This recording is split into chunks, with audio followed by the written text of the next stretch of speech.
BJP അനുകൂലമായി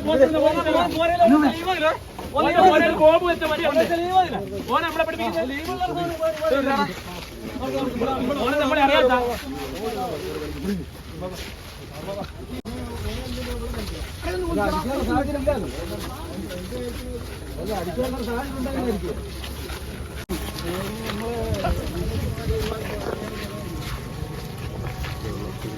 അതുകൊണ്ട് കുത്തിയതാ വാരിക്കടമുണ്ട് വേഗം നോക്കാം എന്തെല്ലാം സംഗതി നോക്കാം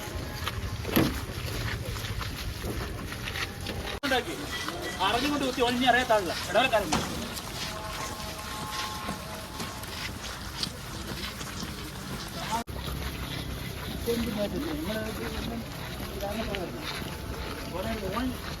വ്യത്യാസം ഞാൻ പറഞ്ഞുതരാം ഫേസ്ബുക്കിലും വാട്സപ്പിലുള്ള ഓനിട്ട ഗ്രൂപ്പിനെ പുറത്താണ്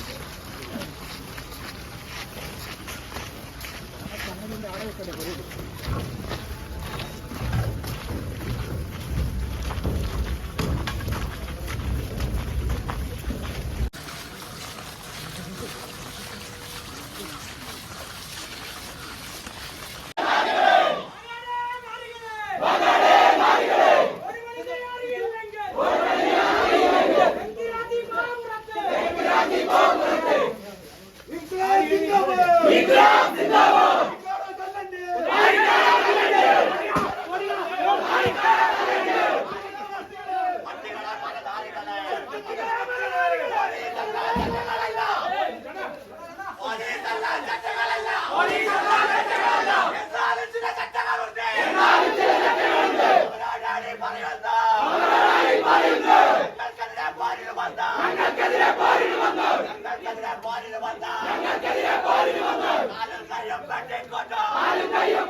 സമരത്തിലേക്ക് പോകേണ്ടത് ഡിവൈഎഫ്ഐ തീരുമാനിച്ചത് കൊണ്ട് മാത്രം നമ്മൾ ഈ സമരം ഇവിടെ ഉദ്ഘാടനം ചെയ്യപ്പെടുകയാണ്. ഈ സമരം ഉദ്ഘാടനം ചെയ്യുന്നത് ഡിവൈഎഫ്ഐയുടെ ബ്ലോക്ക് സെക്രട്ടറി സഹോ പി അനൂപാണ്. അതുപോലെ തന്നെ ഡിവൈഎഫ്ഐയുടെ ബ്ലോക്ക് പ്രസിഡന്റ്. നേതൃത്വത്തെയും അടിച്ച് കൊല്ലാൻ വേണ്ടിയിട്ടല്ല വന്നത്. ഈ നാട്ടിലെ ജനങ്ങൾ ഓരോരുത്തരും അനുഭവിക്കുന്ന പ്രശ്നം ഈ നാടിന്റെ മുന്നിൽ അവതരിപ്പിക്കുകയും അത് പരിഹരിക്കാൻ അങ്ങേയറ്റം ജീവൻ മരണയും പോരാടുമെന്ന് ഡിവൈഎഫ്ഐയുടെ പയ്യോളി ബ്ലോക്ക് ഘടകം പ്രഖ്യാപിച്ചതിന്റെ അടിസ്ഥാനത്തിലാണ് ഡിവൈഎഫ്ഐ ഈ സമരവുമായി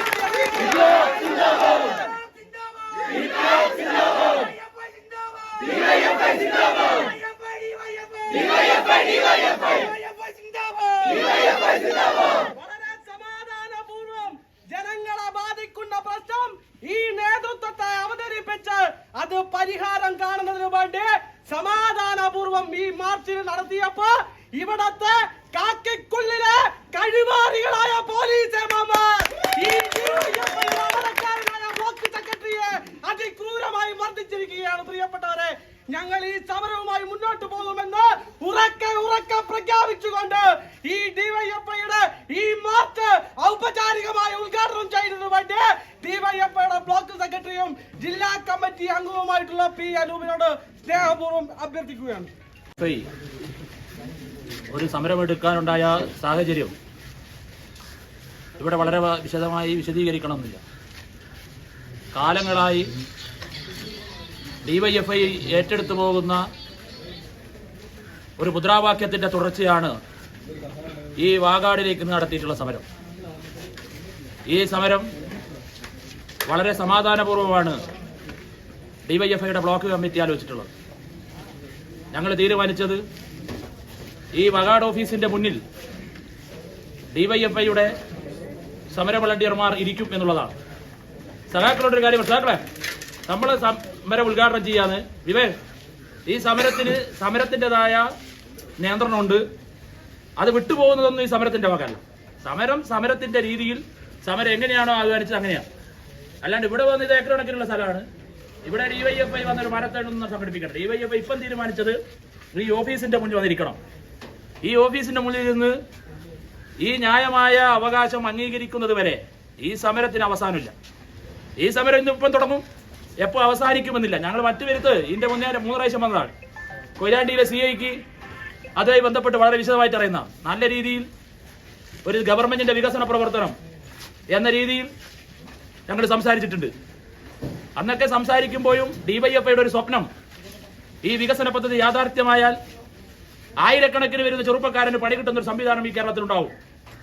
ഇവിടുത്തെ യാത്രാ ദുരിതത്തിന് അറുതി ഉണ്ടാവുമ്പോൾ പുതിയ സ്റ്റാർട്ടപ്പ് കമ്പനികളും വിദേശ രാജ്യങ്ങളിലുള്ള ആളുകളും ഇവിടെ വന്ന് പണം മുടക്കാൻ തയ്യാറാവും. അതിന്റെ വ്യാപകമായ തോതിലുള്ള ബിസിനസ് സ്ഥാപനങ്ങൾ ഈ കേരളത്തിൽ പടുത്തുയർത്തും. അതാണ് ഡിവൈഎഫ്ഐയുടെ ഏറ്റവും വലിയ പ്രതീക്ഷയും ആകാംക്ഷയും. ഈ സമരം ആരംഭിച്ച് കമ്പനി വന്നതു മുതൽ ഈ നാടിനാകെ ദുരിതമുണ്ടാക്കുന്ന രീതിയിലുള്ള പ്രവർത്തനങ്ങളാണ് ഓരോ ഘട്ടത്തിലും നടത്തി പോയിട്ടുള്ളത്. ഇവിടുത്തെ പ്രദേശവാസികളുടെ നല്ല സമ്മേളനം മൂലമാണ് ഈ റോഡിന്റെ വികസന പ്രവർത്തനങ്ങൾ ഇത്രയെങ്കിലും യാഥാർത്ഥ്യമാക്കാൻ കഴിയും. നിങ്ങൾ കാണേണ്ടത് മനുഷ്യമാലിന്യം കെട്ടിക്കിടക്കുന്ന സ്ഥലമായി ഈ വാഗാട് മാറിക്കഴിഞ്ഞിട്ട് കൊല്ലങ്ങൾ ഇപ്പം പൂർത്തീകരിക്കുകയാണ്. ആര് കണ്ടാൽ അടക്കുന്ന രീതിയിലും ഇവിടുത്തെ പോലീസിന് അതിലൊരു വ്യത്യസ്തമായ അഭിപ്രായം ഉണ്ടെങ്കിൽ അവർക്ക് പറയാം, അവർക്ക് അവരുടേതായ തലത്തിൽ പറയാലോ. ഇവിടുത്തെ CI വന്ന് നേരിട്ട് കണ്ട സംഭവമല്ലേ. വ്യത്യസ്തങ്ങളായ 10-25 സെന്റ് തലത്തിലോളം മനുഷ്യ മാലിന്യങ്ങൾ അങ്ങോട്ടും ഇങ്ങോട്ടും കെട്ടിക്കിടക്കുന്ന ഏറ്റവും ദയനീയമായ സാഹചര്യം ഇവിടെ ഉണ്ടായിട്ടുണ്ട്. 2-3 പ്രാവശ്യം ഈ സമരം നിങ്ങൾ പറഞ്ഞ ഗേറ്റിന്റെ മുന്നിൽ വെച്ച് അവസാനിച്ച് മടങ്ങിപ്പോയിട്ടുണ്ട്. അത് ഈ നാടിനകത്തെ വികസന പ്രവർത്തനങ്ങൾ ഡിവൈഎഫ്ഐ തീരുമാനിച്ചാൽ ഡിവൈഎഫ്ഐയുടെ തൊട്ടിലാണ് അയാൾ താമസിക്കുന്നത് എന്ന് ഓർക്കാൻ പല പ്രാവശ്യം അയാളെയും അതിനപ്പുറമുള്ള ആളുകളെയും നോക്കി അവിടെ പോയിക്കൊണ്ട് പോയ ചരിത്രം അയാൾ അമ്മയും ഒക്കെ വളരെ നന്നായി ഓർക്കുന്നുണ്ടാവും. ആ അനുഭവം എങ്ങനെയാണ് എന്നുള്ളത്. അതുകൊണ്ട് അതവിടെ നിൽക്കട്ടെ. അത് കടത്തിന്റെ കണക്കിൽ ബാലൻസ് ഷീറ്റിൽ ഞങ്ങളൊരു കടത്തിന്റെ കണക്കിൽ എഴുതി കൂടിക്കൊള്ളാം. അത് അധികമുള്ള കടം വെച്ച് കുറച്ചില്ല എന്നുള്ളത് നടക്കുന്നുണ്ടായിരുന്നാൽ ഞാൻ വളരെ ഒരു ട്രാൻസ്ഫർ വെച്ചുകൊണ്ടിരിക്കുകയാണ്. അയാൾ ബന്ധപ്പെട്ട ആളുകൾ കൂടി ഇതൊക്കെ വേറെ വേണ്ടി തൊഴിലാളി പോലീസിന്റെ ഭരണാധികാരിയോട് വളരെ ഒരു പൊതുവെന്ന് പറയണ്ടാലോ. 1900 വളരെ ഓരോന്നും വായിക്കൂടെ. എന്നെ പിടിച്ചു മാറ്റേണ്ട ആളല്ലേ. എന്നോട് മതി എന്ന് പറയേണ്ട ആൾ ബാരിക്കേഡോട് എന്നെ കുട്ടുന്ന ഒരവസ്ഥ ഉണ്ടാകും. അത് കലാപം ഉണ്ടാക്കാനാണ്. അത് ആ രാഷ്ട്രീയം ഡിവൈഎഫ്ഐ സഖാക്കളെടുത്തുണ്ടാകുന്നത്. അവിടെ വെച്ച് നമ്മളെ പരിക്കേൽപ്പിച്ചാൽ നമ്മൾ ആക്രമിച്ച് ഈ സമരത്തിന്റെ എല്ലാം നഷ്ടപ്പെട്ട് മാധ്യമങ്ങളൊക്കെ നമുക്കെതിരെ ശബ്ദമുയർത്തി അങ്ങനെ ഈ വാഗാടിന് സുഖമായി ഇങ്ങനെ ഈ നാട്ടിനകത്ത് എന്തും നടത്താനുള്ള സാഹചര്യം ഉണ്ടാക്കാനുള്ള ശ്രമമാണ്. ആ രാഷ്ട്രീയം ഡിവൈഎഫ്ഐ തിരിച്ചറിയണം എന്നുള്ളത് ഈ സമരത്തിന്റെ ഭാഗമായി അഭ്യർത്ഥിക്കുകയാണ്. നമ്മളിപ്പോൾ തീരുമാനിച്ചത് ഇവിടെ ഇരിക്കാൻ വേണ്ടി ആലോചിച്ച സമരമാണ്. ഒരു സമര വളണ്ടിയർമാരും പിരിഞ്ഞു പോകാതെ ഇതിനൊപ്പം ഇരിക്കുക എന്നതാണ് ഇതിന്റെ ഏറ്റവും വലിയ സാഹചര്യം. നമ്മളിപ്പോൾ പോലീസിനോട് ഇടതുപക്ഷ ജനാധിപത്യ മുന്നണിയുടെ പോലീസായി നടപ്പിലാക്കുന്ന ഒരു പോലീസ് സംവിധാനമാണ് കൊയിലാണ്ടിയിലെ പോലീസ്. ഒരു സംശയവുമില്ല. ആ ഇടപെടുന്ന ആളുകളാണ് ഇടതുപക്ഷ ജനാധിപത്യ മുന്നണിയുടെ പോലീസ് സംവിധാനത്തിനനുസരിച്ച് എല്ലാ ആളുകളോടും നല്ല സമീപനം പുലർത്തുന്ന ഒരു പോലീസിനുള്ള കൊയിലാണ്ടി പോലീസ് സ്റ്റേഷൻ. നമ്മളുമായി ഇപ്പോൾ തർക്കങ്ങളൊന്നും ഇതൊക്കെ പോലീസ് മോശമെന്നുള്ള അഭിപ്രായം ഒന്നും ഡിവൈഎഫ്ഐ അതിനേക്കാൾ കരുത്തുള്ളതാണ്. ഈ കേരളത്തിലും പയ്യോളിയിലും പോലീസ് അത് കാട്ടിക്കൊടുത്തിട്ടുണ്ട് എന്നുള്ളത് നിങ്ങൾ കുറച്ചെങ്കിലും ഓർക്കേണ്ടതായിരുന്നു എന്നുള്ളത് ഒരു സമരത്തിന്റെ ഭാഗമായി സൂചിപ്പിക്കുകയാണ്. നിങ്ങൾ ഞങ്ങളെ സമരത്തെ തടയാൻ ആവശ്യമായ എല്ലാ സംവിധാനവും ഒരുക്കിയിട്ടുണ്ടോ?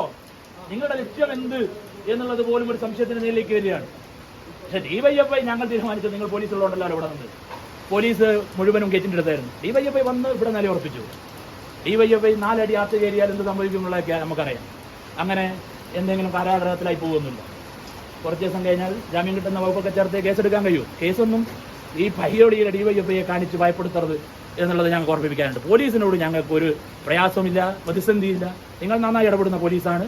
പക്ഷേ നിങ്ങൾ ഈ കാര്യക്ഷമമായി നിങ്ങൾ അത് ഉപയോഗപ്പെടുത്തിയിട്ടുണ്ടോ എന്നുള്ളത് ഇതേപോലുള്ള ചില പുഴുക്കുത്തുകളെ ഇത്തരം സമരത്തിന്റെ മുന്നിൽ നിർത്തി ഡിവൈഎഫ്ഐ സമര സഖാക്കളെ അടിച്ചമർത്താം എന്നാണ് കരുതുന്നെങ്കിൽ അവിടെ തെറ്റിപ്പോകും എന്നുള്ളത് അത് നിങ്ങൾ എത്ര സംവിധാനമായാലും അയാൾക്ക് തെറ്റ് തിരുത്തേണ്ടി വരും എന്നുള്ളത് ഞങ്ങൾ ഓർമ്മിപ്പിക്കുക.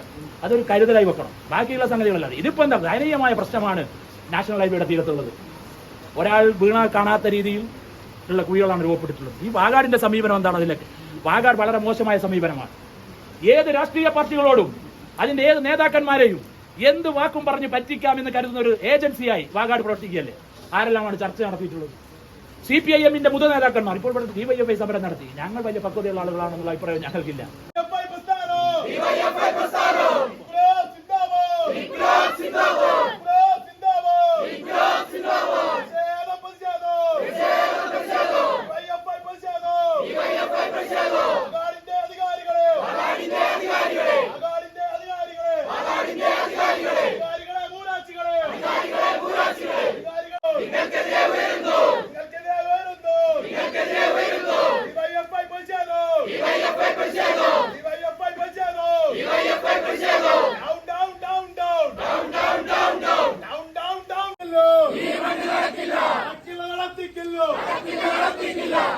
നടത്തിക്കില്ലോ